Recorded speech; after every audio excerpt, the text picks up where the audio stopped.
This is the Detroit Sports Podcast Network. Today's episode of DocNJock is brought to you by Score, a new mobile app coming soon. Score is an interactive game that lets users win deals at bars and restaurants based on what's going on in live sporting events. Find new places to watch games and save money on your bill at the same time by taking advantage of Score's unique interactive specials that give you additional stakes in the action. A Score special can be anything a location wants it to be, from 10% off an item if a team scores a touchdown to a free round of drinks if the quarterback throws for 400 yards. Any stat can be turned into a game. Pick the deals you want to win, watch the games you want to watch, and score deals in real time. The app will update when your team or players record relevant stats. When the conditions of your deals are met, coupons are sent to your device to show your server or bartender. It's that easy.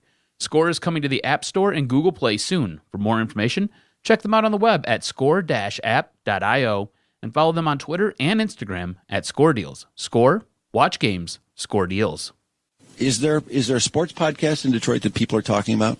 Hey, everybody, this is Freddie Cohen of ESPN Radio. When I'm not talking about breaking news or breaking news on ESPN Radio, I'm always a fan and listen to the Detroit Sports Podcast, and so should you.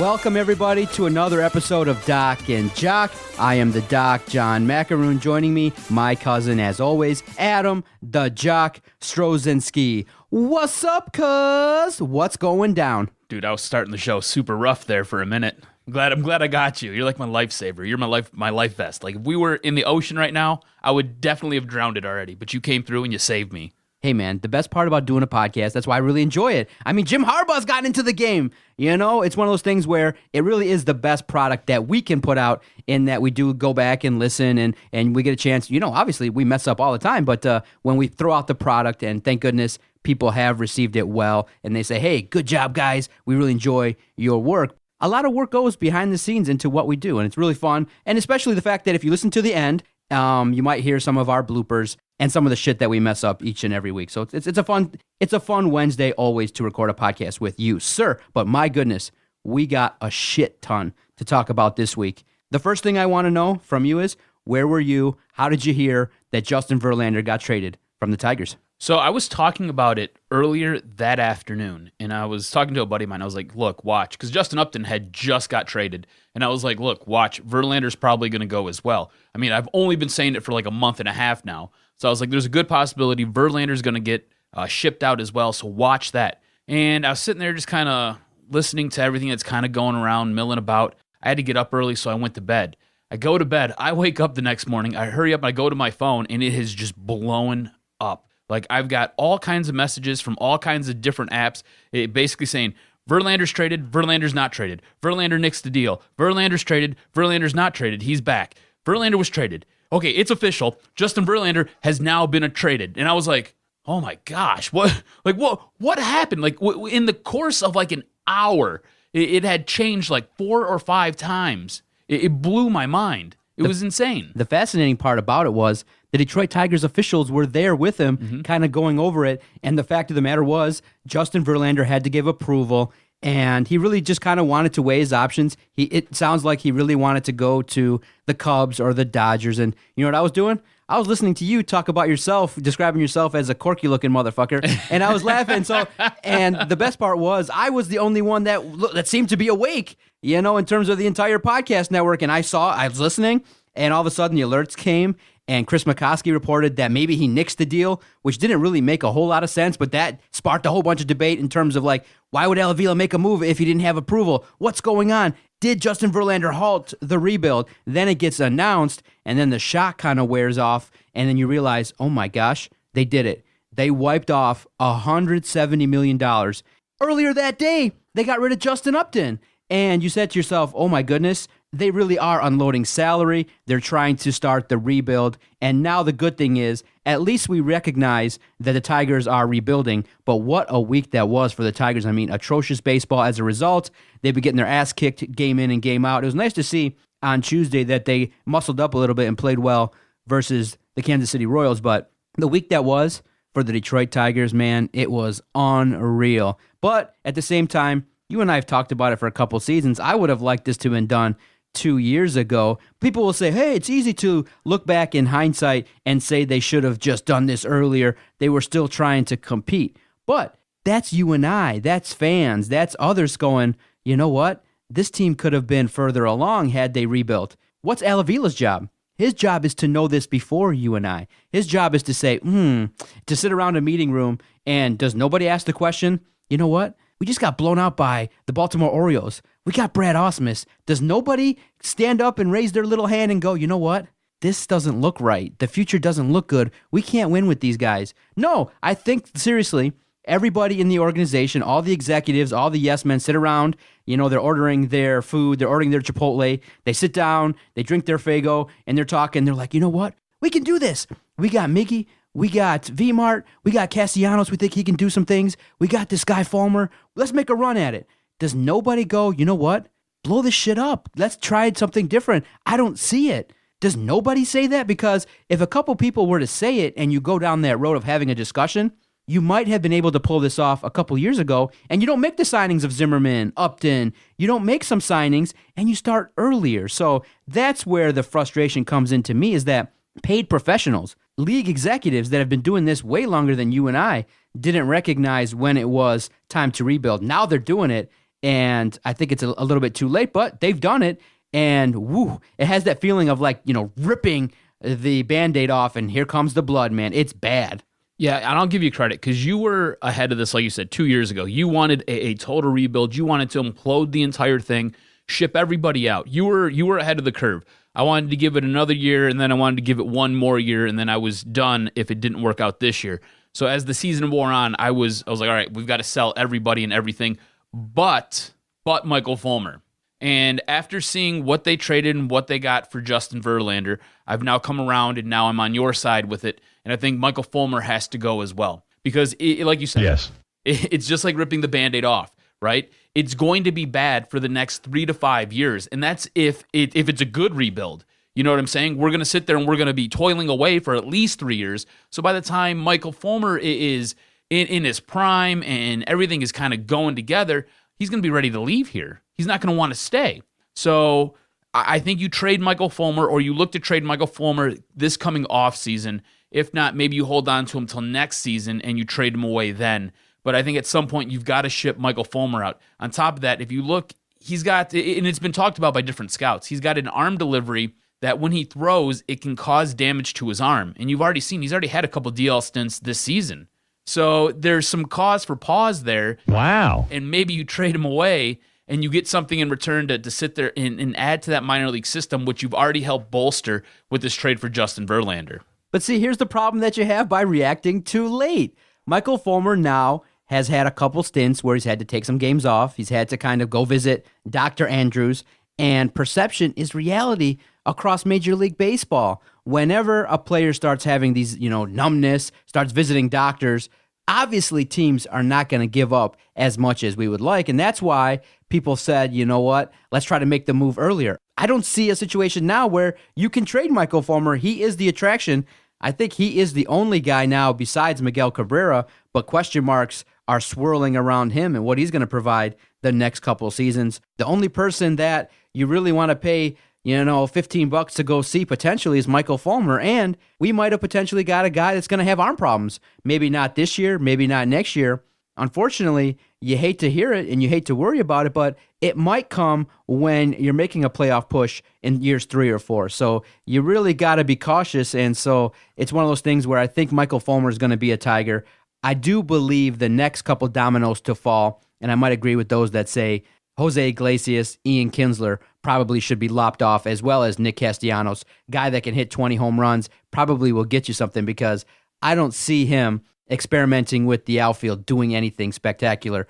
Once Candelario was picked up in a trade, I feel like it ended the run here for Nick Castellanos. The Nick Castellanos experiment was over. It's over, dude. Yeah. I don't want to see him in the outfield. I don't see him providing much on defense, and it just seems like a guy that kind of right now is padding his stats, hitting meaningless home runs. But I do think a guy with those numbers could potentially get you a couple more prospects, and that's where this team is going. It's all about prospects. It's all about getting as much as you can. You already have depth at starter position. You got a lot of young arms that people are counting on. You picked up another in a trade, and now you look at it and you say, okay, lose as many games as you can in September, get a top 7 draft pick, and keep building. And for me, the question mark of when they're going to win the World Series probably is going to be several years, 6 to 7. But the part that I'm worried about is everybody's wondering. You said win the World Series? Yeah, win the World Series. I'm saying 6 to 7 years? Potentially, that's the course I think they want to go on, is to at least get maybe between 7 and 10. You do realize that they had one of the greatest hitters of all time, almost a 2-time Cy Young winning pitcher. On top of that, at another time, they had a Cy Young winning pitcher and another Cy Young winning pitcher, 3 of them in a row, Right. and they still couldn't win a World Series. That's the part that I'm worried about is, the first thing we got to look at in terms of our goals is when are the Tigers going to be competitive again? Are we going to have to go through a 100-loss season 1 year, 2 years, 3 years? I mean, obviously the goal is to get back into the playoffs and win a World Series, and I don't think they would put on the board, a 10-year plan. I would think that it's going to be between 5 and 8 years. I think it would be a 5-year plan. But, if you have a little bit of hope and you say to yourself, we play a little bit different, and Michael Fulmer hits and you bring up some of these young guys, there's no guarantee that this team's going to suck forever. But the part that makes me worried is, and the part that everybody's talking about is, we've tried to build through prospects before in the Randy Smith era, and it was a complete disaster. Do you have confidence that this rebuild, if it's led by Al Avila, can bring you enough prospects and a different style of baseball that can win consistently in a couple years? That's the part people are really nervous about is this rebuild going to work? If you asked me that question before the Verlander trade, I probably would have said no. I would have said, get Avila out of here as soon as possible. But I like what he did with the Verlander trade. He sat there, and you got to realize, Houston and Detroit have been negotiating a Verlander trade since last offseason. And each time Avila says, no, you're not going to give me what I want, no, walks away. Now, fast forward to the day that the deal gets done. Houston calls him first thing in the morning, 6 o'clock in the morning, hey, we'll give you this and this, you give us Verlander. He said, no, hung up. They call him back at lunchtime. They say, okay, this final offer, this is all we're going to give you. He said, no, I'm good. And he hangs up. And then it gets into the wee hours of the night, and they're like, we'll give you everything you want. We'll back the Brinks truck up. We'll give you whatever it is that you want. Just give us Verlander. So we played this hand right, and that gives me some hope that he actually has figured it out. And yeah, maybe he learned on the fly. Maybe he learned from his mistakes. But it gives me some cause that he figured it out. Now, look, if you look at what he did with Justin Upton came to him and said, look, I'm going to opt out. So he knew he was losing Justin Upton. They were getting all that money off the books, which is great for them. But he said, you know what? I'm going to do you a favor. I'm going to send you to a team that's contending right now, and I'm going to get you out of here, and I'm going to get something back in return for you. I like that move as well. It shows that he's thinking ahead. All right? And then you look at what he did with J.D. Martinez. None of us were happy with what he got back. None of us like that. But if you look at the way the market unfolded, there was nothing for outfield players. Absolutely nothing. So maybe what he did get back was the most he could. Maybe he could have waited a little bit longer, maybe got something a little bit better. But in regards to everything that he traded away this year, I'm kind of okay with what he got back with his trades. And if you look at the way he's built this minor league system with these trades, I mean, instantly it's better. Instantly. You've got guys who are now topping Major League Baseball's top 100. You got a pitcher here in Perez who looks like he's going to be an absolute stud. Looks like when he's finally ready to take the mound and he's ready to come up to the big show, he's going to be a beast. And Franklin Perez has 3 pitches he already commands at 19 years old. I mean, this kid's an animal. That's awesome. So it gives me some cause for pause that say, hey, maybe we wait. Maybe we see what he can do. And you have to remember, too, he's a sabermetrics kind of guy. That's what he likes. And they sent out that letter last week where they talked about redeveloping their minor league system, going out there, getting scouts, and really investing heavily into sabermetrics and using the stats that they've got in the advanced baseball metrics to really put a team together. I think I like that. And I'm willing to give him a short leash just to see what he can do. And then the other point of reference that people are messaging us is nobody really that follows us on Twitter at Detroit Podcast, other than maybe a couple or a handful. Most people say, you know what? If you really want to complete the rebuild, do you want Brad Ausmus to coach a bunch of young guys, especially with what we've seen and how he's handled experienced veterans? Do you want Brad Ausmus to sign on and be re-signed by the Detroit Tigers so that he can lead the Detroit Tigers in the future for the next couple seasons with a bunch of young cats? I say no. I say complete the rebuild, and I believe that it's very important who the manager is because it goes to show you that, look, what has happened in the week since. And I've said it to everybody. I'm like, okay, the Tigers lost their best player. They lost their best talent. But everybody that's come up kind of looks a little bit lost. Everybody that's performing looks like they don't know what they're doing. Whose job is it to get these guys ready to play? Whose job is it to get these guys to run the bases properly? To hit the cutoff man when you throw the ball from the outfield to the infield properly? That's the job of the manager. And so the last week, what happened? The Tigers got their ass kicked night in and night out. And they didn't look competitive. And you can go out there and lose competitively. You can lose 3-1, 4-2. You can look like you have effort, passion. I just don't see a team that's led by Brad Ausmus having the necessary energy, the necessary passion, the necessary fundamentals to come out there and compete on a nightly basis. So you know what? You have a bunch of young players. Go out there and now go out there and get a young manager that can come in here and handle some business, and we can learn with them and somebody else other than Brad Ausmus. That's my take on it. I just think that with Brad Ausmus there, it kind of deflates my mood, and I just don't want to go out there. I declined, you know what sucks? I declined free tickets from a friend of the family. You know, someone messaged Andrea and was like, hey, you want to come take my season tickets? And we were like, no. And what happens? The Tigers go off, hit 5 home runs, and destroy the Royals. At this point in time, I don't even want to take free tickets to see them, especially if next season Brad Ausmus is the skipper. You might have tickets available on opening day. But how much of this can you really lay at Brad Ausmus's feet? The competitive nature. The players now, have to go out there and play. I mean, the issues on the field, right? When they're making errors, most of that's on the players. I mean, these are things that are fundamentals. You know this. There's a reason you got to this level. You know these things because you're able to complete these tasks in a way that is effective. And then you sit there, you go out there on the field, and you do these bonehead mistakes. I mean, that's on the players. There's only so much Brad Ausmus can do. Look, I agree with you. I think the way he manages his bullpen is questionable. I think sometimes the lineups he puts together are questionable. I don't know if he has the adequate gusto to sit there and to be able to pull Miguel Cabrera off to the side and say, hey, this is what we're going to do, and Miguel Cabrera actually respect him.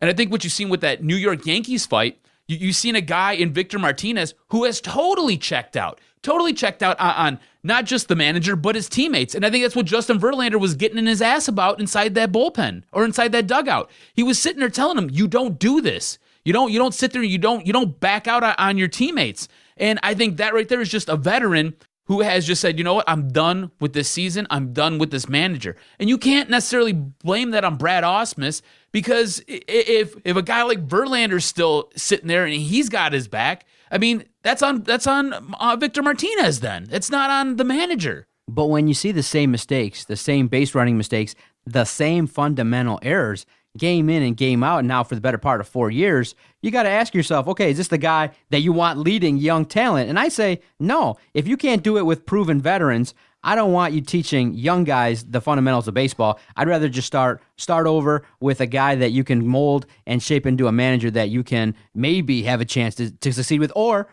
you hire a stopgap manager that you can blow out when your team is ready to add some payroll. Have you ever been put in a managerial position where you were over people who were much older than you and who were much better at whatever it was, the job that you used to do? Luckily, no, because I would fire everybody pretty quickly. They have I'd be in HR meetings more than I'd be working, being like, look, you can't email this, you can't email that, you can't have private meetings with the secretaries. Come on now, you can't do all these things.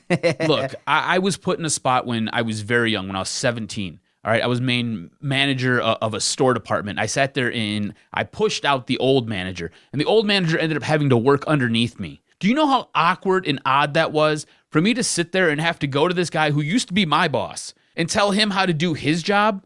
And I think Brad Ausmus finds himself in a precarious situation very similar to that, where he is a guy who came up with some of these guys who used to be on this roster, and now he's got to turn around and he's got to tell these guys how to do their job when they play the game at a level that is much more superior than him.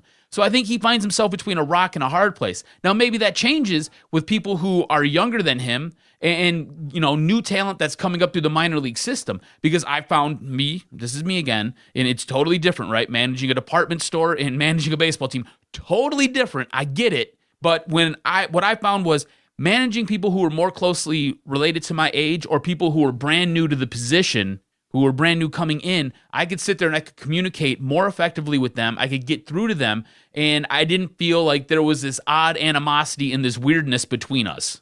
It's one of those things where I know that you have to have some stability at the managerial position. It just looks like Brad Ausmus is in over his head. And the part that you got to ask yourself is, fans are angry and they don't want him back. I feel like you might have a chance with more patience with the supporters if you go, okay, we got a different voice in the dugout, we got a different voice doing his business and delivering a different message. I think right now, if you started to see some of the attendance in the last couple games, Monday and Tuesday were pretty horrible. Mm-hmm. And I get that. But who is out there that you want to bring in immediately and plug in for Brad Ausmus? Like, who's your target at the end of the offseason? Would you just go with, as a stopgap, just give it to Lloyd? No, absolutely not. He's a hitting coach. He's a guy that maybe as a stopgap could get you a little bit more competitiveness, maybe a little bit more tolerance. Look, you want to get better. It's always about taking steps forward, right? I think with Lloyd McClendon, you're kind of taking a step backwards.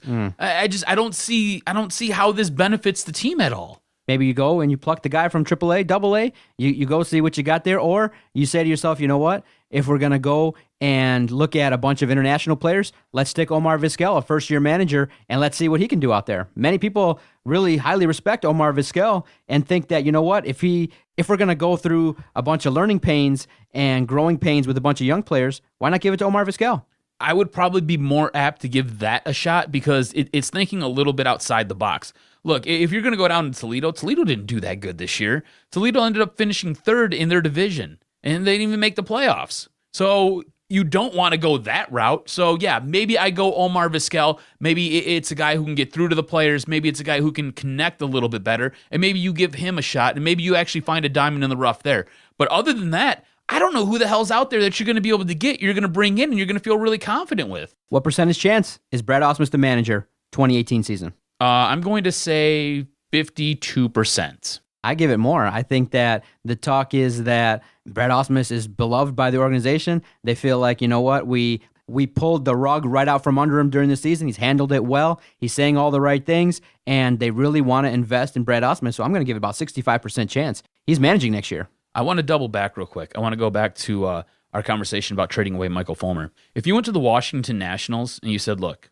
we'll give you Michael Fulmer, you give us Victor Robles, do you think they complete that deal? Maybe they throw in an additional pitcher? No, I think at this point in time, you're stuck with Michael Fulmer until he goes out there now and has at least 5 consecutive starts where he's showing stuff, because when you have arm problems, you can say all you want, but I don't think right now that the market for Michael Fulmer is going to be that high. See, I don't think so. I think you can go to Washington. I think Michael Fulmer has done enough, and you have him under contract for such a long period of time until you get into his arbitration years that makes him a commodity. And I think Washington would be like, yeah, we'll do that. And then you go out there and you get like the 4th best prospect in MLB's top 100, and then you get them to throw something else in there that maybe pans out for you. Ooh. I think you could do that. Yeah, this offseason definitely going to be very fascinating to watch to see, who's left on this team. But my goodness, next year, it's going to be a long season because it's going to be a bunch of young kids.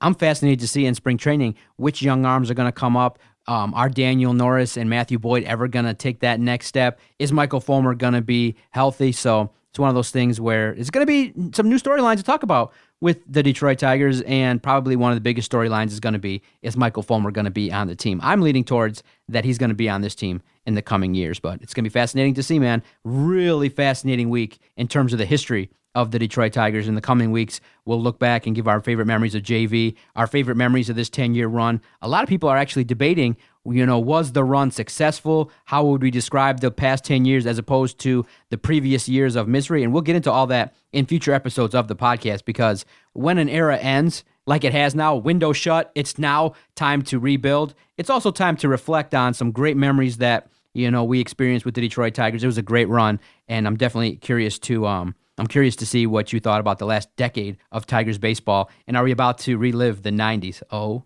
my goodness. Stay with us. Coming up next, a bunch of football talk. And oh, my gosh, I got my fill of college football over this past weekend, and it was effing amazing. Stay with us.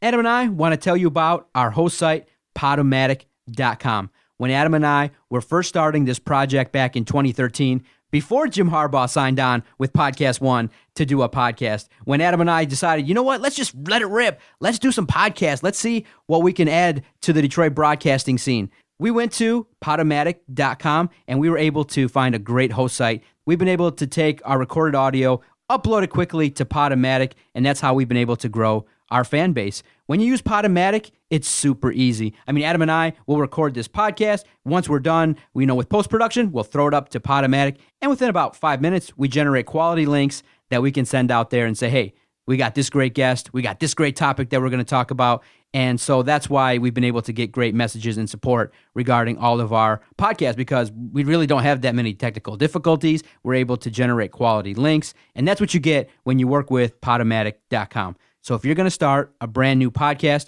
Doc and Jock and all the other hosts on this fine network, we're going to recommend one host site, Podomatic.com.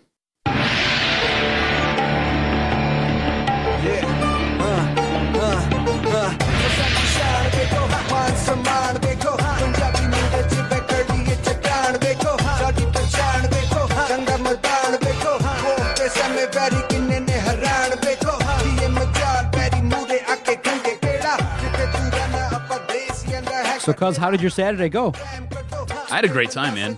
I sat there, got some golf in. I was impressed with the way I golfed. It's only the third time I've got out this year, so I did pretty good for 18. My putting killed me like always, but my short game was much better. And then I went and watched that U of M game. I caught most of the Michigan State game. The Michigan State game ended up playing out. When we got to the bar, I sat there and I basically laid out how the rest of that game was going to go. Caught the end of the second quarter, and then I looked at my buddy and I was like, "Look, this is exactly how this game's going to play out." I predicted the score. I predicted exactly what would happen. And then the Michigan game got underway, and I was a little bit nervous. But I was pleasantly surprised with the way that game ended up playing out. I wanted to sit there and I wanted to get involved with you on Twitter, but I got a funny little story, right? So my phone, this is a brand new phone that I got. It's a refurb, but this phone right here, the phone before this one, it wouldn't hold a charge at all. And basically starting Thursday night, it just completely shut down on me. So I had to go to the store Friday afternoon. They ordered me a phone. With it being a holiday weekend, I didn't get it until Tuesday.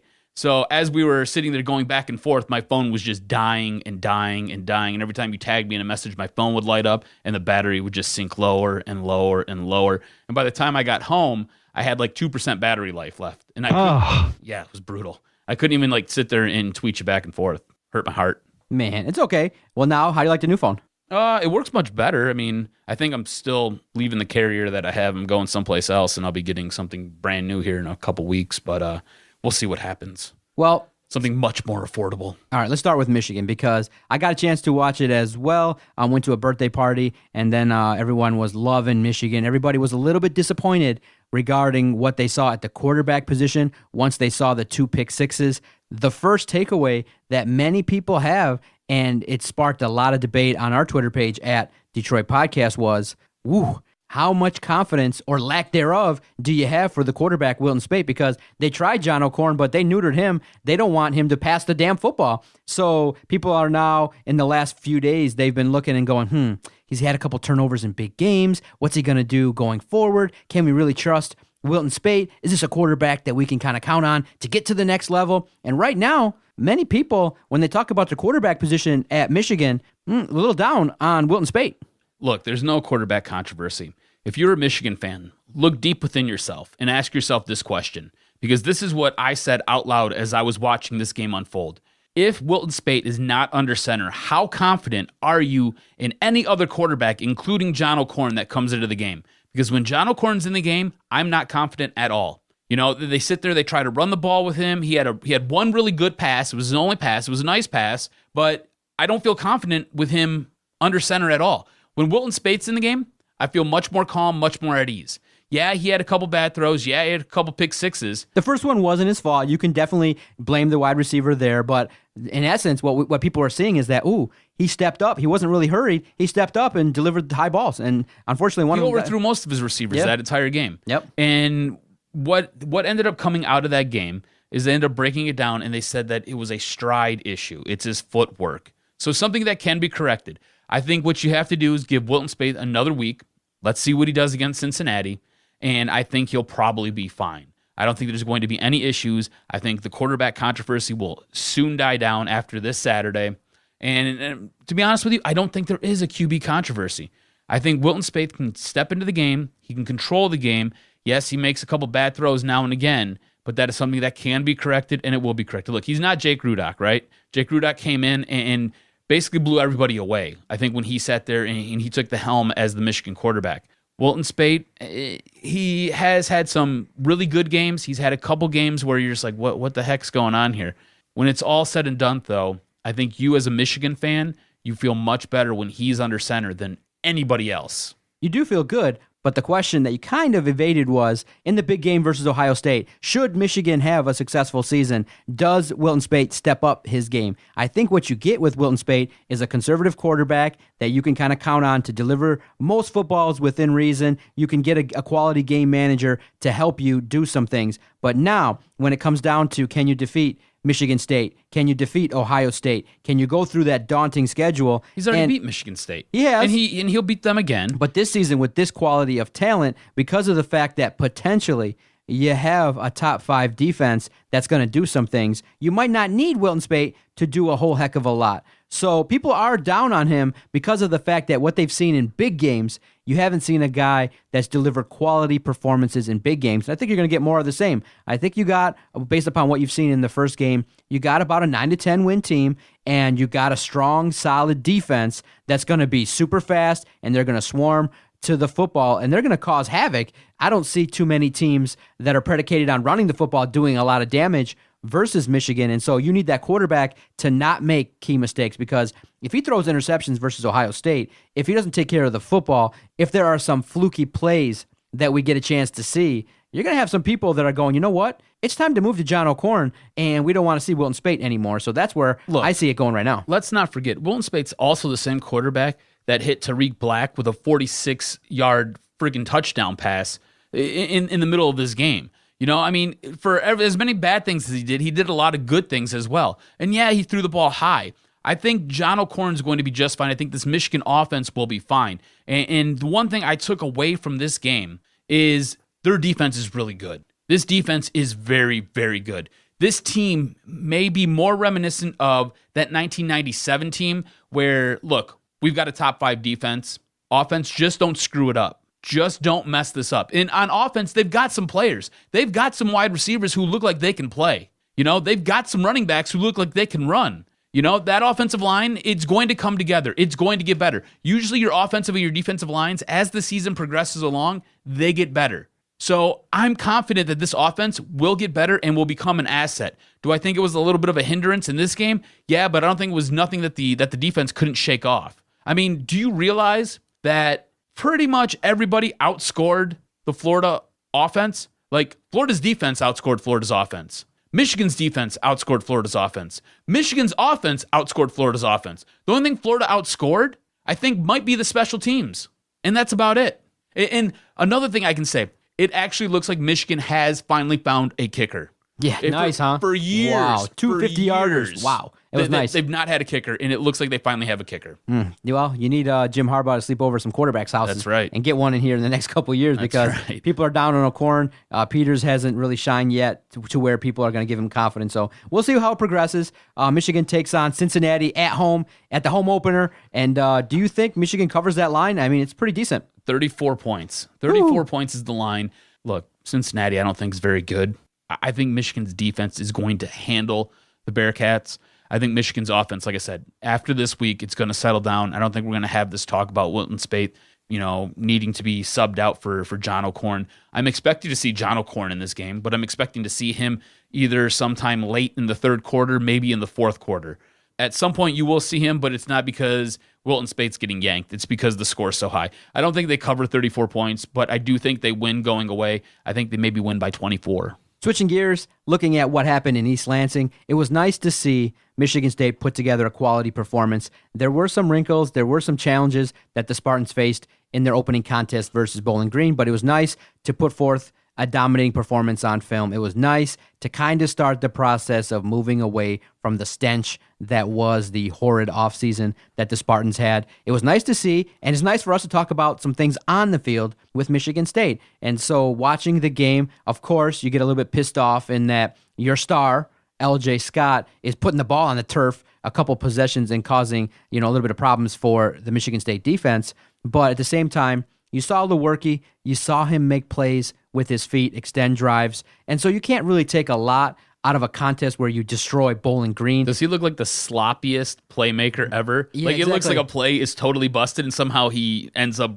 rolling around in a bed of roses. It was nice to see Brian Lewerke do some things. It was nice to see, Michigan State recover from some adversity, because when you turn the ball over, it sets a tone like, oh boy, here we go again, in terms of making mistakes on the field. But L.J. Scott turned it around. You still have two other quality running backs, but when I watched the game, here's what I was thinking as I was kind of watching it and doing some work here at the office. I said, more of the same. This is a Michigan State team, and it's a brand of football I like, but more and more in terms of the sophisticated defenses that other teams are running, the great defense that Michigan shows, what Ohio State can do. Michigan State wants to line up, smash the football down your throat, and they want to establish both lines, and that's fine, but it's a little bit old school in terms of what you're doing. And so going forward, I want to see, do they have more rollouts? Do they extend plays differently with Lewerke? Can they do more things? Because what's going to happen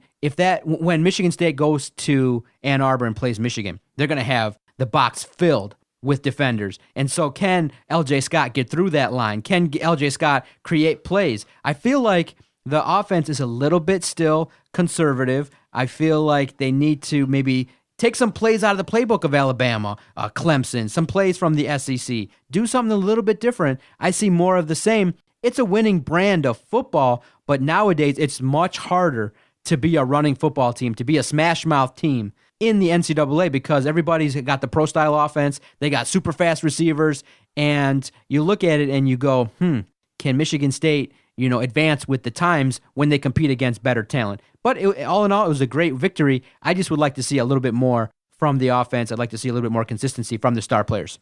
It's going to be one of those years where it's going to be a mixed bag. It's going to be some good, it's going to be some bad. All right. It looks like Michigan State does have some playmakers. Yeah, it's nice to see. Yep. And I think Brian Lewerke will only get better. I think the more and more he feels comfortable, the more and more he's going to evolve as a quarterback. The one thing I think we don't need to see any more Damian Terry. We don't need to see him anymore whatsoever. All right. Let his Michigan State career just ride out as he holds the clipboard on the sideline. I was really upset with what I seen out of L.J. Scott. I think that's got to get better. And this goes back to last year. You know how you were talking about Wilton Spate sitting there looking like he struggled at times last year. Same thing with L.J. Scott. L.J. Scott's got to be better. Slow out of the gate again, just like last year. Not good. Not taking care of the ball. Fumbling, just like last year. Not good. So he's got to get better. He's got some things he's got to take care of. As far as the receiving goes on this team, I like Max Sokol. I thought he played well. I thought some of the wide receivers, I thought they played well. I think you guys have some playmakers, and I think that's going to help this team out. I think defensively, it looks like it's a hungry team. It looks like a team that has a chip on its shoulder. I like what I've seen. I'm still concerned about the depth on Michigan State's team. What's going to happen as we get into the Big Ten schedule and these guys start to wear down a little bit? Are they going to have enough guys to sit there and be able to reload and to come back at you? And that's kind of where I'm concerned, But I did like what I seen against Bowling Green, and I think it's going to be a Michigan State team that it's going to be going on the upswing. And it's nice to start the year at home where you can work out some kinks. Right. I like the next matchup versus Western. I don't think it's going to be a blowout. I really don't think they're going to cover the spread. I think it's going to be a really close contest. I like having Western coming to visit us in Game 2. I think this season's going to be a season of healing for Michigan State after everything that happened this offseason. And I do think it's good to have a couple home games back-to-back. Going to bring in Western. The line is 7. I don't think Michigan State's going to beat that line. I think this is going to be a close game. Western Michigan can put points up. They can score. All right, they've got a creative offense. They've got guys who have sat there and played in big games. All right, something Michigan State really doesn't have right now because there's been so much turnover with this team. So it's going to be an interesting game. I think it's going to be close. I think Michigan State might win by a field goal, but I wouldn't be surprised if Western Michigan won this game. Can you answer a couple quick hitters regarding what we saw around the college football landscape? Yeah. Does Sumlin from Texas A&M deserve to be fired for that debacle? Doesn't deserve to be fired, but his seat is incredibly hot. If he has another game like that, I think you have to yank him. He's done. Is Rosen the real deal, UCLA? I don't know. I need to see more. Is that okay? Is that an acceptable answer? I need to see more. Did you watch the game? It was fascinating. I caught part of it, yeah. Whew, I fell asleep. What I did was I'm like, oh, okay, fourth quarter, it's a blowout. I'm like, oh, UCLA, a little bit overrated. Moore's going to get fired. And I turned it off, started watching Netflix. I come back, and I'm like, they scored damn 35 points. Right. My goodness. There's a guy that Jim Harbaugh could have sat there and went out after, or maybe even Mark D'Antonio could have went out there and after, and, it was a Michigan product. Alabama, Final Four again? Final Four, I don't know if they win the championship. Alabama, good or bad for college football because of the fact they're so dominant and they're in the playoffs every year? I think dynasties are great. It gets people to talk about who's going to sit there and knock them off, who can challenge them, who can take them over. I think dynasties are good. I think Alabama's dynasty is good.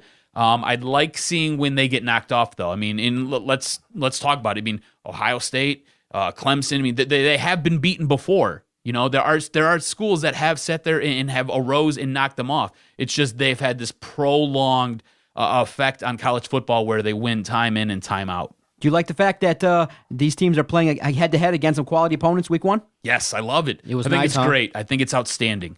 Yeah, because week one, watching college football, a lot of great storylines, a lot of great contests. But people are kind of wondering, okay, they start to talk about the divisions and they talk about the conferences, and you look at Alabama and you see what they're able to do. They look dominant as always. They're a plug-and-play team. It's fascinating to see, and it's going to be fascinating to see if Michigan becomes that, because Jim Harbaugh and what he's trying to create there, it's starting to look like he can do it, where you can lose 20 seniors, bring back guys, and your system is so good, and he's such a great in-game manager in terms of hyping up his players that you got a guy that's really serious about doing some things at Michigan, and that's why I think the expectations are going to get higher for Michigan, because you got a national coach. He's really solid, and when Michigan gets on a roll, people get really excited. And you know what? I think they have to. They have to get higher. It's nice, huh? It's the only way you sit there and you build and you win, and then you can go on and you can take on the Alabamas of the world. The one thing I can say that I was really impressed with from this college football week was the way the Big Ten sat there and handled itself. The Big Ten looked good. It didn't embarrass itself. They went out there, they handled business. At this time, we got, 4 teams in the top 10, which I think is awesome. So they're going to have to fight each other to get to the top. So it's going to be fun to see how the season plays out. All right, we got to talk about it. Transitioning to talk about the Detroit Lions. Game 1 underdogs versus the Arizona Cardinals. It's good to see that the line, kind of moved from starting off at 5 points to now the Lions are a 2-point underdog. I really do think it's going to be a fascinating contest. It's really important for the Lions in terms of their schedule to kick off the season with the victory. When the cuts were made, it was nice to kind of peek in to say, okay, who made this team? When I saw, the decision that the Lions made to keep 2 quarterbacks, not surprised at all. You really believe that most teams probably don't need 3 quarterbacks on their roster. It's a philosophy that a lot of general managers are going with these days. Use that extra roster spot for a productive player. But unfortunately, I thought that Brad Kaya would clear waivers and would end up on the practice squad, but unfortunately he gets picked up by the Panthers, and he might be able to tell some secrets ahead of their contest, I believe, in week 5. I think Bob Quinn had the same thought. I think he thought that he could maybe slip him through the waivers and get him onto the practice squad and they could keep him. I think they wanted to keep Brad Kaya. I just think it was, look, we've got to fill out the best team possible. And if you could keep a 54-man roster, he'd probably be the 54th man, but you can't do it. I was surprised that he was cut, especially after they sat there and they invested the draft pick, and he was a guy who, as the draft unfolded, everybody was kind of surprised he was still hanging around in the 5th round when the Lions took him. Like, wow, he's still there. And then you sit there and you see the Panthers hurry up, go out there and pick him up off waivers. So yeah, I was totally surprised by it. It kind of shocked me a little bit because this is a guy who looks like he has some potential. It looks like the game was a little bit too fast for him initially, but he was a guy who, if you would have sat there and maybe gave him another go around, another mini camp, another off season to sit there, get acclimated to the playbook, get acclimated to everything that's going on, and to sit there and see some real live bullets, I think he would have got better. And I think he has a high ceiling. I think his ceiling's a little bit higher than Jake Rudock's is right now. It's just that he can't compete at the level that Jake Rudock can compete at because Rudock's got like a 2-year advantage on him. You know what I'm saying? He's already done all this. He's already been there. He's seen the live bullets. So Jake Rudock's a little bit more polished than Brad Kaya is. Were you surprised by the cut of Antoine Williams, I believe, the linebacker? Yeah, I was. Because that's one of those positions on this team that they need to add more depth to. They need to add more playmakers to it. So yeah, when you're sitting there and you're cutting linebackers, you're cutting offensive linemen, you're cutting defensive linemen. Those are positions on this team that you need to fill. That's the cut that everyone, when they saw it, were like, whoa, wait a minute, what's going on there? Blew my mind that they would sit there and they would do that, because looking at this team and the way it's constructed, I think one of its huge weaknesses is that it is lacking depth in key positions, whether it be along the defensive line, more specifically at D end, whether it be some depth at linebacker, or whether it be on the offensive line at left tackle, because we still have really no idea what Greg Robinson's going to be and how he's going to perform this season, or even if it's with your running backs, because let's be honest, Amir Abdullah and Theo Riddick both get banged up every single season. You know, one of my worst nightmares would be you're a guy like Cole Wick. You battle, you get injured, and you're a guy that's just, struggling, trying to get on there, and you get cut.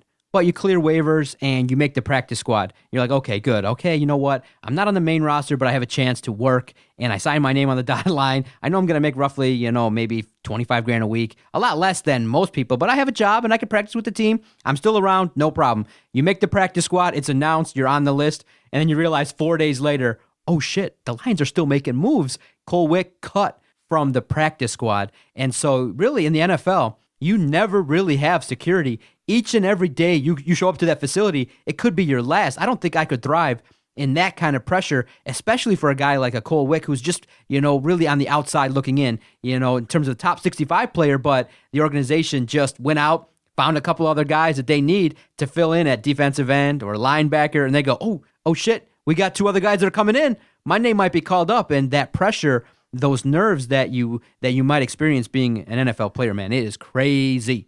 Most definitely. That's tough job, right? NFL, not for long, right? Not for long. Were you impressed with Bob Quinn by sitting there and moving guys and trading guys? I think there's been more trades this NFL preseason than probably ever before. Every time I turned around, it seemed like there was a trade. Don't you think Batamosi now is going to be a Hall of Famer? No. No, I don't think so. I mean, what about Laken Tomlinson? Think he's going to be a Hall of Famer? Oh, no. I hated that pick. No doubt about it. That was a terrible pick. Awful. And the good thing, though, I like about Bob Quinn is he recognizes, you know what? Everybody that came over from the old past, from the Mayhew regime, let's just get them out. Boom, boom, boom, boom. And they've brushed aside the majority of the top picks from Martin Mayhew.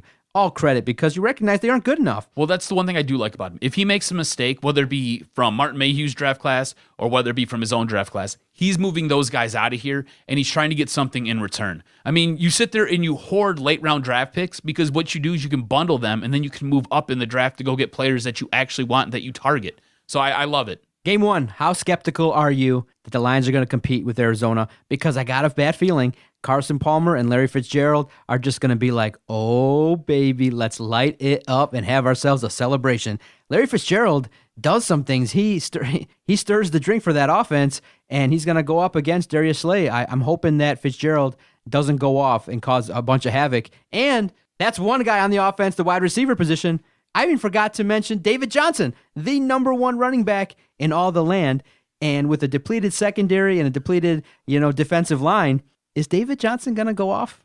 Oh, absolutely. He's going off, huh? Of course. Oh, come on. I was hoping you said, no, Ziggy's back. They're going to cause a lot of turnovers. No, it's going to be bad. He's the namesake of my fantasy football team. Yeah. So I took him. But yeah, no, of course he's going off, dude. He has to. Look, we have no idea what Ziggy Ansah is bringing to the table right now. He might be good. He might be bad. They say that they held him out all the preseason as a precautionary measure. We've got no idea what he's going to be and what he's going to perform like. He might be rusty as all hell because he hasn't sat there and he hasn't played. He hasn't been healthy in, 16 games? So no clue what he's going to be, no clue what he's going to bring to the table. On top of that, you've got a rookie handling the middle of your defense and the linebacker position. So I think once David Johnson can get through those first 2 phases, the D line, and he can get through the linebacking core, I think once he gets into the secondary, it's a foot race, and he's big enough, powerful enough where if you get a hold of him, you're gonna try to ride him like he's a bull, and he's just gonna shake you loose. Okay, here we go. Adam and I are going to break down the schedule. I'm going to stick with what I've said in previous podcasts. I have him winning a lot of games, but I'm going to stick with it because of the fact that, hey, I'm going to be optimistic. I'm going to start positively, and then when the Lions come back to earth, listen, I own up to it. I'm here. You can find me on Twitter at Detroit Podcast. 24/7. You know that we'll read everything, good or bad. If you like us, you hate us, you want to compare us to the ticket and call us a bunch of slappies, we'll take that as well. As long as you listen. We get called that? We have 41 positive reviews on iTunes and 2 negative. Both negatives compare us to the ticket. Really? They say, "Oh, these guys are just like the ticket." I'm like, "Oh, dude, that's a great reference. That is a great That's reference. That's fucking amazing." I'm like, "Dude, we get compared to the ticket." The 2 critiques are that we're cookie cutter and that we're very similar to the ticket. Cookie cutter? Yeah, I was like, "Oh, that's pretty." I mean, dude, that's pretty good ratio. 41-2. That's pretty good. I don't understand how we're cookie cutter though. Well, I mean, we kind of go about the flow, a little bit negative on the teams. Well, if they suck, they suck. Yeah, if they're exactly. good, they're good. Hey, what are you gonna do? Hey, you can't please everybody. I Call like a it. spade a spade. Hey, man, I like the fact that people review us. I mean, 43 people went to their computer and were like, "Let's talk about these guys." But you look, everybody knows I'm sarcastic with the Lions. I'm gonna generate memes that are gonna get listened to and looked at, so it's all good. All right, opening game versus Arizona. I got a victory. Really? I got a loss. Okay, I got the next 2 contests, the Giants and the Falcons, being losses. Yep, I've got L's for both of them. Okay, going forward, I got the Lions on a winning streak. At Minnesota versus Carolina, at New Orleans, WWW. WWF. I've got them beating Minnesota. I've got them beating Carolina. And I think they get a win in New Orleans as well. Okay, now they start facing some competition and they fall back to earth in losses versus Pittsburgh and Green Bay. That Green Bay game is on the road. So, yeah, I'm going to agree with you there. I'm going to take L's there. So far, so good. I got them at 4-4. And I say, look, they're going to play well as long as they stay healthy. Stafford's going to keep you in some contests. You might win a game that you're not supposed to. You might lose a game that you're not supposed to. I mean, potentially speaking, you might head out the next week versus Cleveland and lay a dud. But after the 4-4 start, I got the Lions winning the next 3 contests versus Cleveland, Chicago, and Minnesota. I'm going to agree with you there. I think they win those games as well.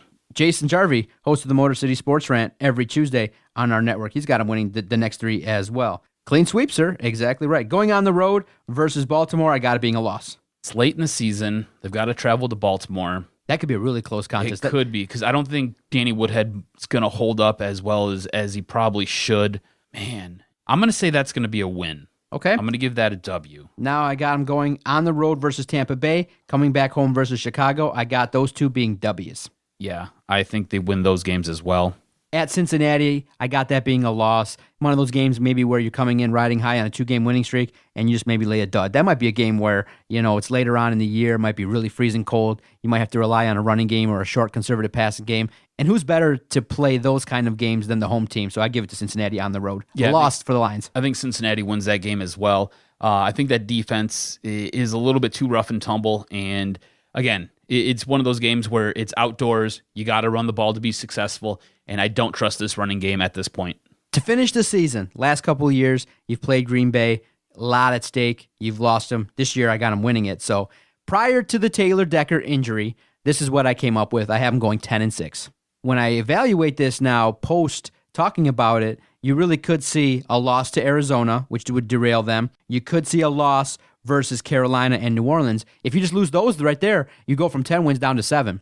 So when you look at what I'm saying here, it's going to be a potential for a volatile season where I do think realistically, I could see them in the neighborhood of 7 to 8 wins based upon the competition. In terms of some of the wins that I have for them, could easily be losses. So don't be shocked if this is a 6 to 8 win team, like everybody's saying so far. Most people that we look at in the paper, people that we talk to kind of have them in that 7 to 8 win range, kind of really being realistic with the team, knowing that, where did they really get better? So I hope I'm wrong. I hope that my initial prediction with Taylor Decker comes to fruition, 10-6. At this point, I've got them at 9-6. I think Green Bay comes rolling into Detroit. I think they're battling for that number 1 spot in the NFC North, and I don't think the Detroit Lions win this game. I think Green Bay has 3 their years number in a row, huh? and beats them, and Detroit ends up becoming number 2 in the division, and 9-7 might not win them a spot into the playoffs, so they might be on the outside looking in. Whew, okay. You excited? I think they lose it all with it all on the line, like they always do. You excited for game one? Oh, of course. It's going to be Dude, nice, I can't man. wait. I'm going to wake up. I'm going to sit there. I'm going to watch the game in my underwear. It's going to be great. It's going to be a fun I'm start going to to the put my year. fantasy football team together. I'm going to crush your wife. It's going to be awesome. It's going to be a nice start to the year. I can't wait. No more Sundays. No more Sundays without NFL football until the Super Bowl. It's kicking off, brother. I can't wait to break down the lines with our supporters and to see, especially in-game, if you want to really have a fun experience, when the Lions throw their first interception, come on board. Peek at what we do on our network at Detroit Podcast. You'll have a good time. You might get mad. You might get angry. You might be like, what the hell is in this guy's mind? Hey, I watch the game and I tweet, and it makes it really fun if you guys come along and share your memes, share your jokes, and we can debate Stafford back and forth in game. It's all fun. You know what's funny? Our picks are eerily similar. There's only a few. Like you've got the very first week game. You got them with a win. I've got them with a loss, and then I think we differ on the very last week's game.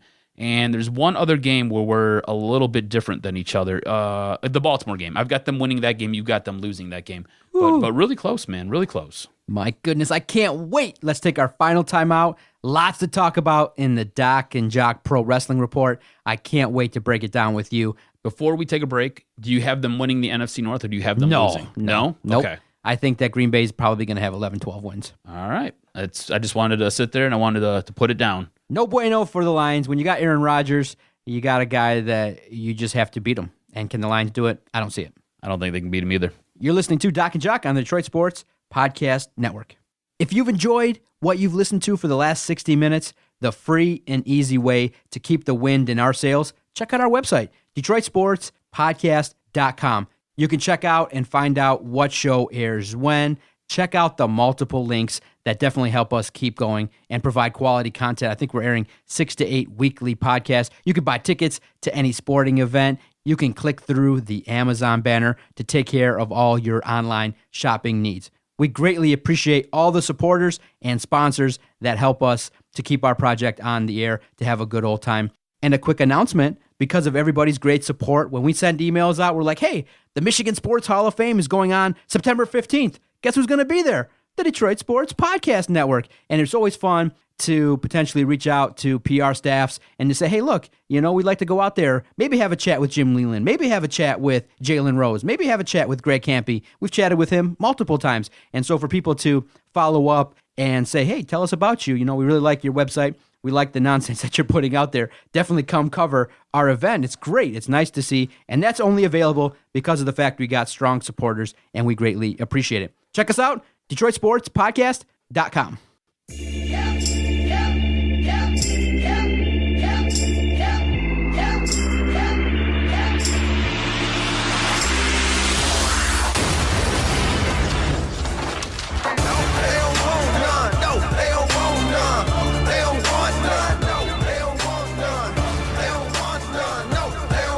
Very fun week in wrestling, sir. Where do you want to kick it off? Let's start with Raw. Okay, no doubt about it. I thought Raw kicked off pretty well. I enjoyed really the course of the evening. I felt like, okay, now you're setting up the pay-per-view. You got a lot of things going down. I felt like all in all, Raw was a decent presentation, highlighted by a steel cage match with behemoths. And I'm really fascinated by the chemistry that the Big Show and Braun Strowman have. It's like they're not just doing big man moves. They're wrestling. They're doing great spots. They got this weird chemistry going on where, you want to have them fight in April. You want to have them fight 5 months later. They still got some weird chemistry going on. Yeah, you know what? When they put matches together, those two, for some reason, they complement each other very well. And on top of it, I think the Big Show has kind of taken this mentor-like approach with Braun. If you go back to their very first match where they sat there and they collapsed the ring, there was a couple blown spots that Braun had, and Big Show was like, don't worry about it, let's just do it again. And they would sit there and they'd set back up and they'd do it again, and he would excel. Braun would sit there and make one mistake, and then Big Show would be like, do it again. They do it again, and it would come out perfect. You know what I'm saying? So I think what you see there is you see this mentorship. You see Big Show knows this is his final year. He's going to pretty much be done after this.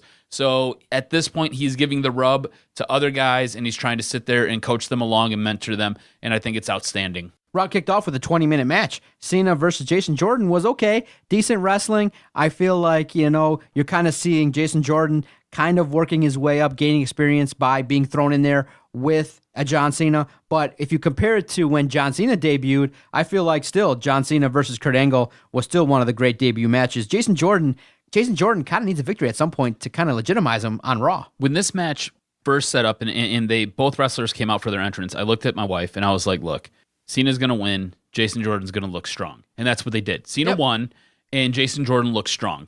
He had that suplex where he sat there and rolled over, suplexed him again. That was a big spot. It was an interesting match. I thought it was good. I thought that he sat there, he made Jason Jordan look adequate. Cena had to get the win because of what's going on with him and Roman Reigns. And Jason Jordan gets a little bit of the rub from John Cena, another guy who's on his way out. Man, I was excited for Jeff Hardy and The Miz, but Oh, wait, hold on. You don't want to talk about Roman Reigns coming out and interrupting and then them going back and forth and talking about dongs and balls? It was much better. I thought definitely. Roman Reigns looked much better this week going head-to-head with John Cena. I think they just got to him and said, look, you got to be more real. Just go out there and talk. Do your thing. I think they sat there and they pulled John Cena off to the side and said, look, you can't, every time he flubs up, you can't point it out. Yeah. You got to stick to the script to just let him go. Elevate him up a little bit, and it was much better, no doubt about it. I was excited, but it just made it longer, and I thought, man, this is a long opening segment. Who do you think's the heel in this? Like, is there a heel? Because you got two baby faces, basically, right? I think Reigns come out, looked like the heel. In the end, John Cena was like, I'll beat your brains in, and then just backed up. And that's a heel move. It's weird. You've got both these guys sitting there, and you've got one playing babyface, you got the other one playing heel, and then in the middle of whatever's going on, they flip-flop. And the guy who was just the babyface is now taking on heel characteristics, while the guy who was the heel is now taking on face characteristics. It's weird, man. It's like the matchup of the gray characters. Exactly. That's exactly the best way to put it. And I'm just fascinated to see, does John Cena put Roman Reigns over? I really do believe you have to, in terms of allowing for this feud to continue maybe later on when John Cena comes back. You definitely have John Cena look good in the match, but you have Roman Reigns. You have to have him go forward and win this feud, no doubt about it, in my opinion. I think that Roman Reigns needs this probably more than any other feud he's ever had. Yeah, I think Roman Reigns is going to win this when they sit there and they finally get down to brass tacks. And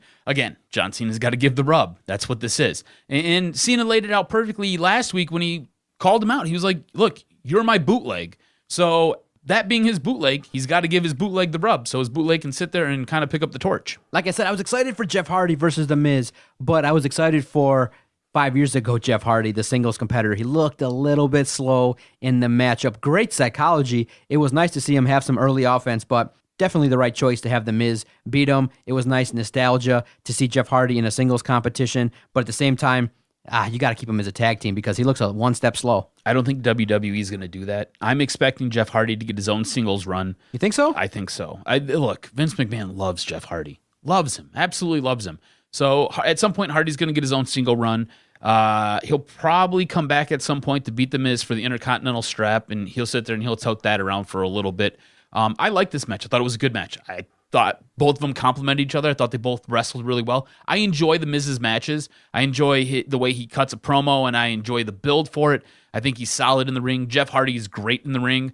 So I thought it was a really good match all in all. The middle portion of the show, I was not a fan of. I mean, it drugged, didn't it? Oh, Enzo so Amore slow. doing his thing. Let's put him on 205 Live. You're wasting time. The ladies' match, you recognize, oh boy, when they start using the word four-way, you recognize that Nia Jax is going to win, and they're going to be in another four-way matchup for the ladies. It's okay. Can I tell you how this is going to play out? Sure, tell me. What do you think? Okay, so this ladies' match, it's going to go to a fatal four-way, and Nia Jax is going to win. She's going to take the strap. It's going to be her run with the strap. She's going to hold the strap for about 4 weeks, maybe 5. Asuka then comes into the picture. Asuka's going to Raw. Asuka sits there, beats Nia Jax, and then Asuka gets an extended run with the belt. They're going to kind of pick up where she left off in NXT. Yeah, see, just for me, this run of what's going on Raw with the ladies, no interest for me, not too much at all.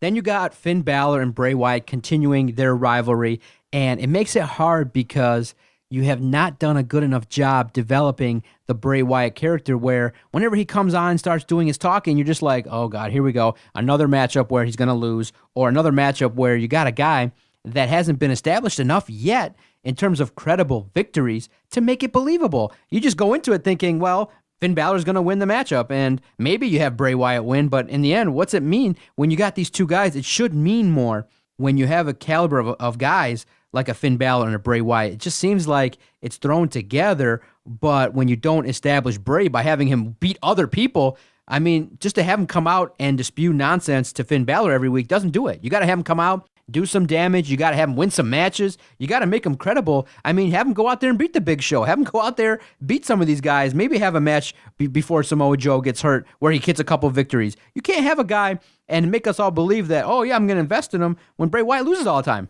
I think Bray Wyatt, when he was originally introduced, there was something special about him. I think at this point, the shine has worn off.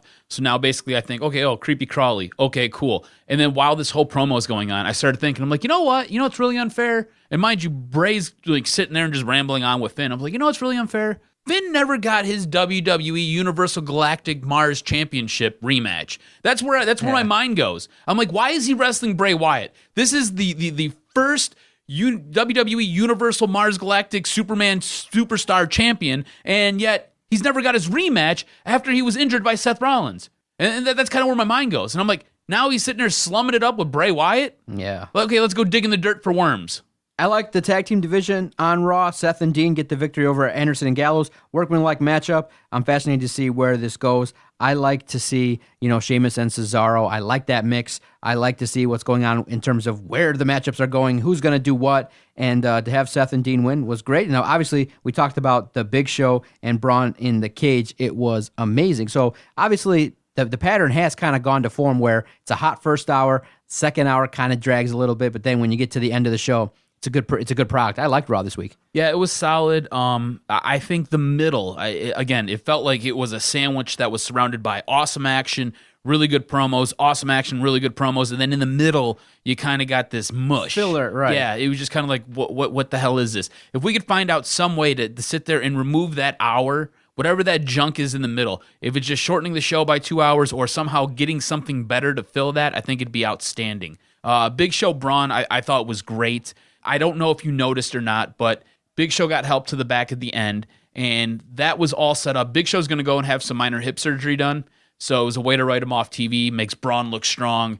In the end, Braun ended up thanking him, I believe, on Twitter for the match, because again, like you said, man, good chemistry. Those two big men put together great shows. It's outstanding. Flipping our attention to SmackDown, I thought SmackDown was really impressive. I thought that, okay, now you're setting up some feuds. Now, I thought that for me personally, my opinion of the feuds aren't great in terms of I don't want to see Kevin Owens feud with Shane McMahon. I feel like you got a superstar in Kevin Owens, and to have him feud with Shane McMahon is a big letdown, especially in terms of the roster. I mean, you could have, if you wanted to transition Kevin Owens, maybe you have him feud with Randy Orton. Maybe you kind of elevate him there in that sense where you don't have to have him fight Shane McMahon. I feel like it's nice to see in terms of, Kevin Owens going out there and really invoking the anger of Shane McMahon. It was really cool to see in terms of, Shane getting upset and really showing his passion in terms of, don't mess with my kids, don't talk about them. But at the same time, I just feel like Kevin Owens is a superstar.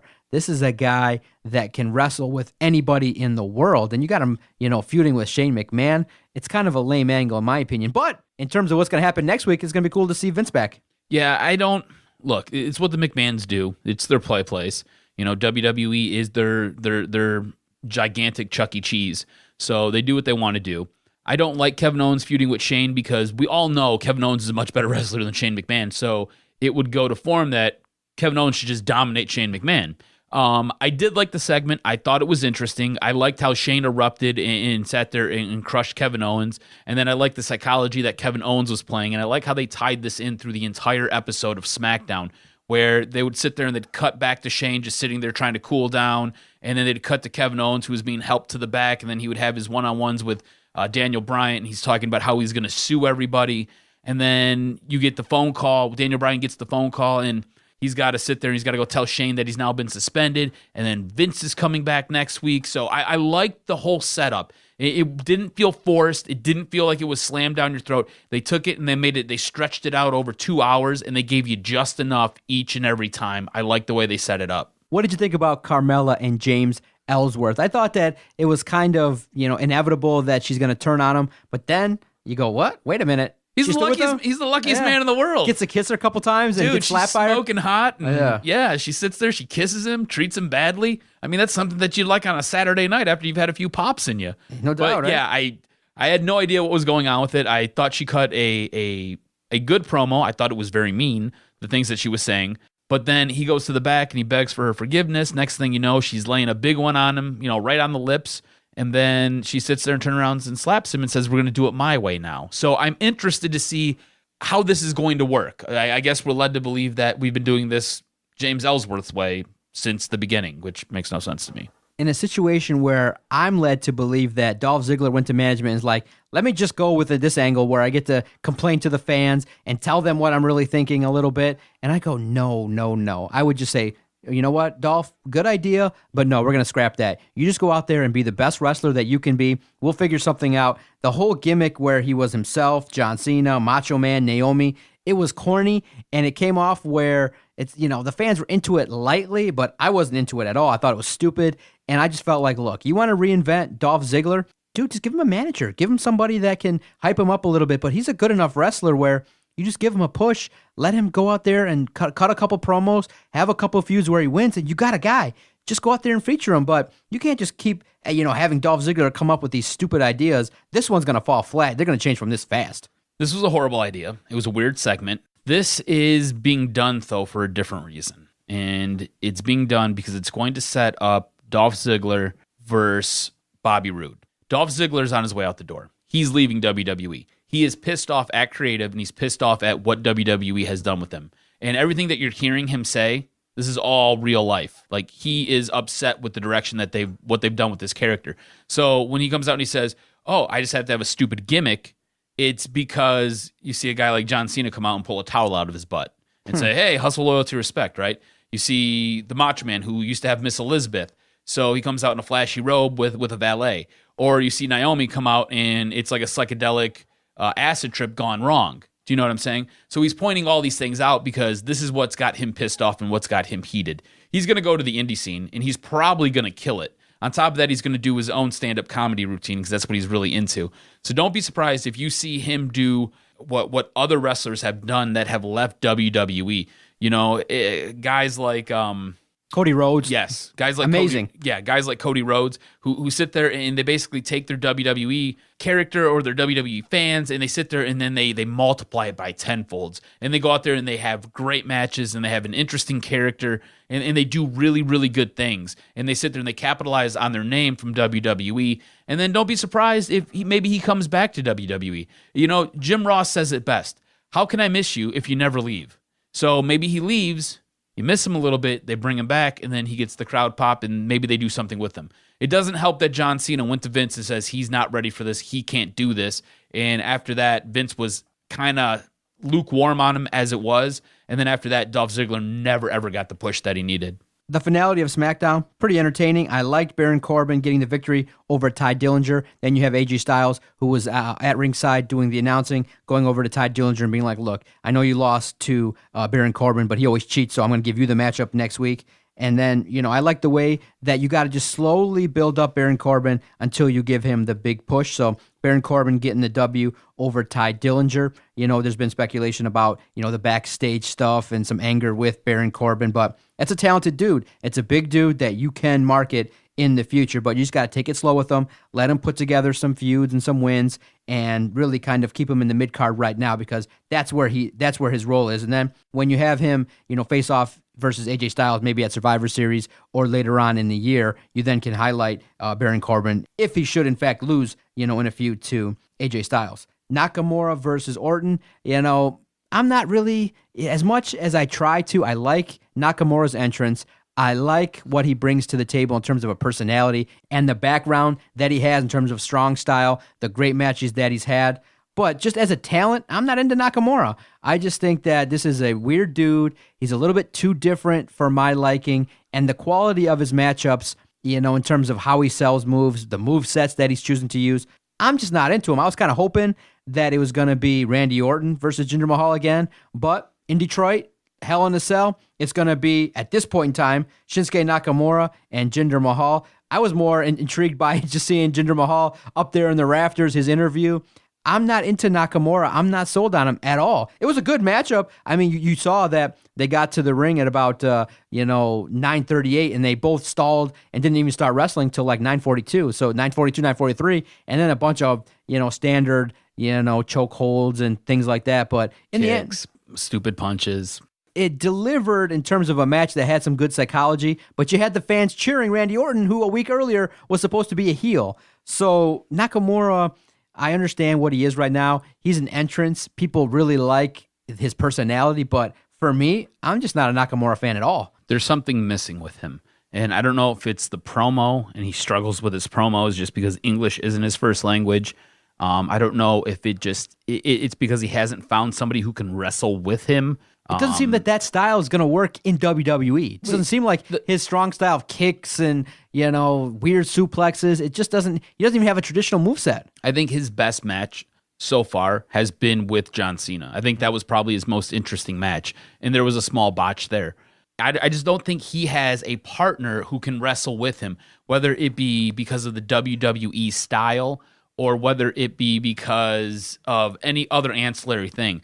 I think once this gets maybe towards WrestleMania and you get Nakamura versus AJ Styles, because I believe that's what they're gearing towards, I think you'll be blown away by his by You know the what matches. move got me to think was when Randy Orton put him in that suplex on the top rope. It was kind of weird because of Nakamura's lankiness. It kind of like he stretched out a little bit late. It looked like he landed really hard and awkward. Yeah, it was just a weird, the way he just kind of moves around the ring is just a little bit odd to me, and I'm not used to it, but his finishing move is okay. It was well done in terms of the ending, in terms of having, Nakamura perform his finishing move, and he's going to go on now to the main event. But how likely do you think Nakamura takes the title off Jinder Mahal in Detroit?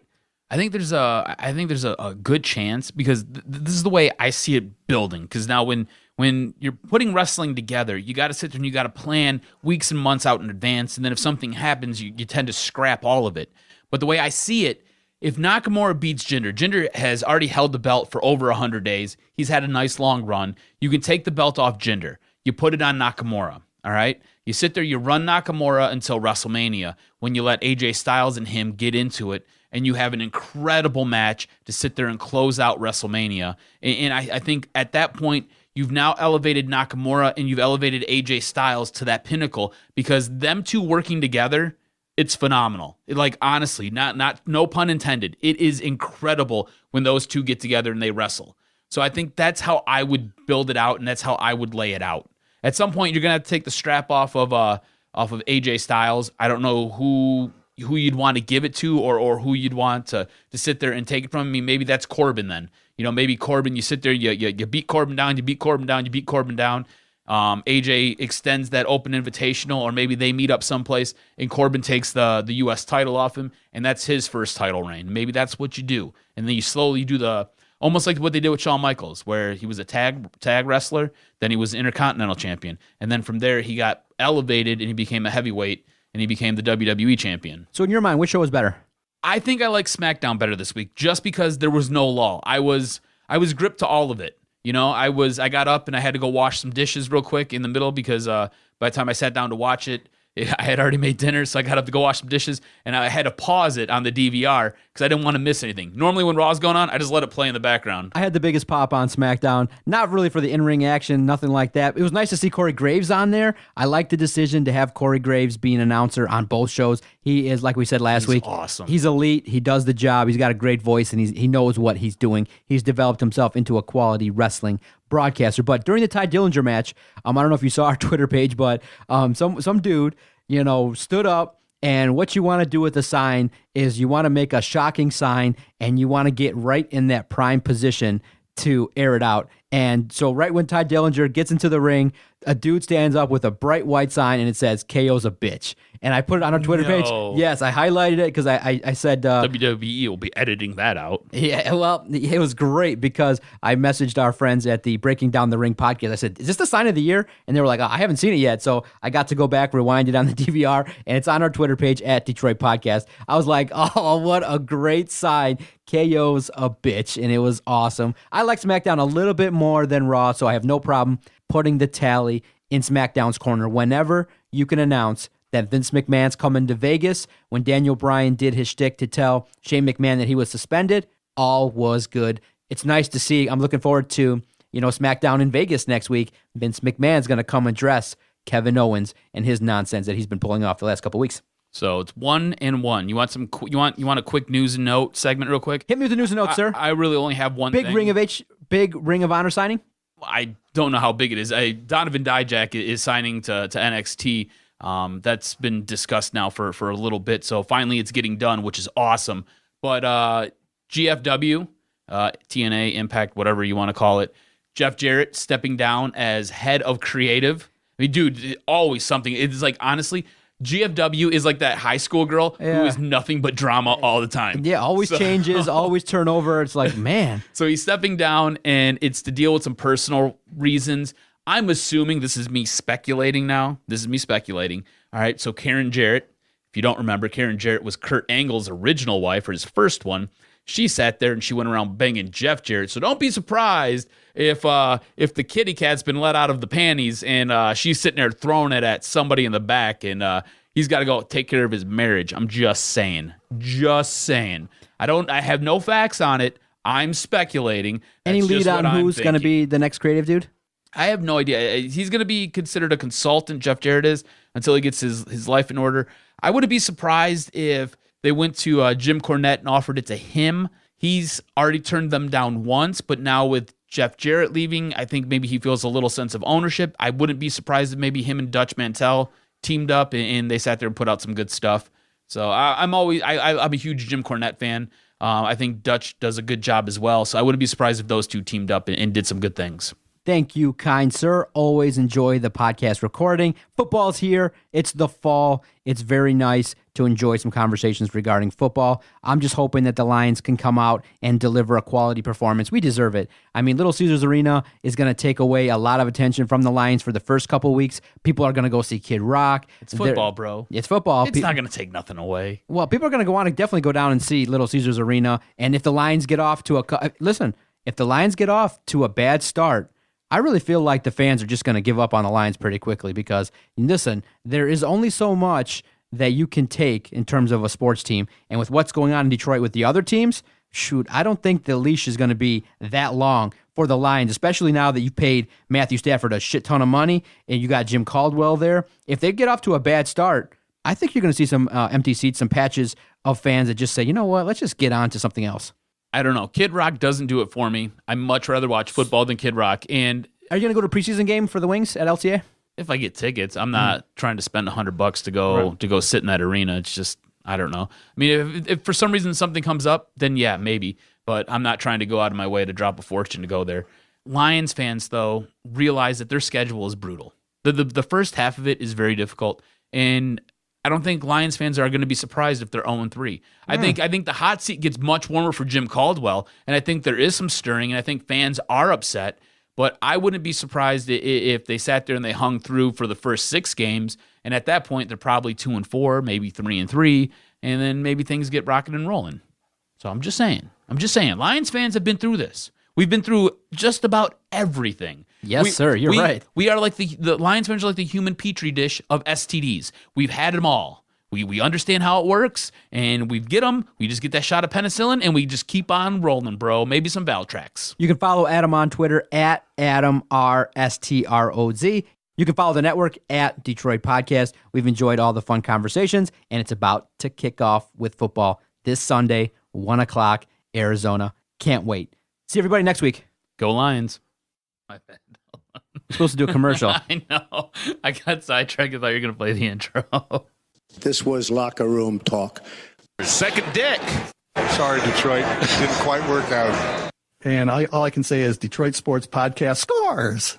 I hear voices in my head. They counsel me. They understand. They talk to me.